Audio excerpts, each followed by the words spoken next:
What about the relationship between track and field and swimming? Do you think there's learnings there that translate that Uh, yeah?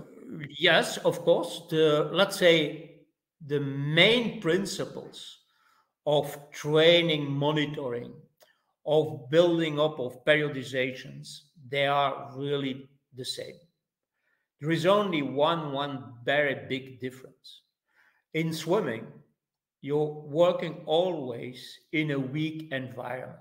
Mm, So you can never really have high muscular or high loads on your muscles. Because if you push very hard on the water will go away, yeah? mm, And you will never have a high reaction. So action reaction in swimming is at a very low percentage.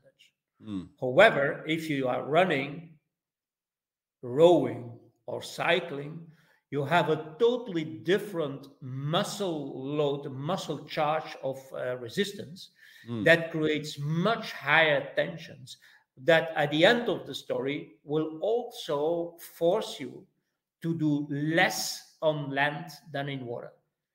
And that's also the reason why it's not so amazing that even a 100-meter world champion is training, let's say, 4 hours, 6 days, 6 weeks, 6 days a week.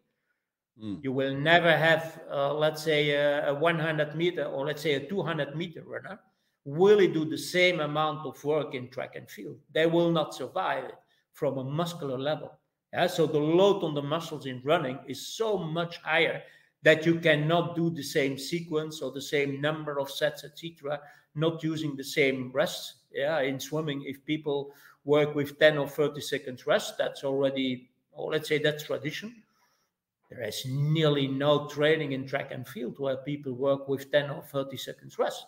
That's mm, not possible.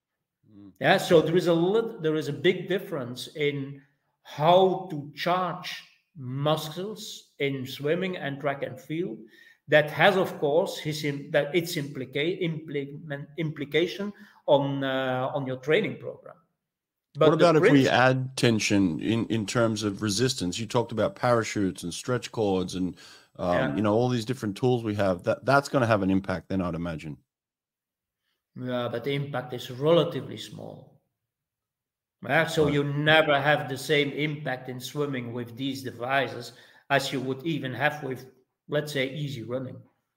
Right. Easy running is already a much higher muscle load than doing some sprints with parachute or with cords or whatever. Really. Okay. Interesting. I like that. That's very interesting.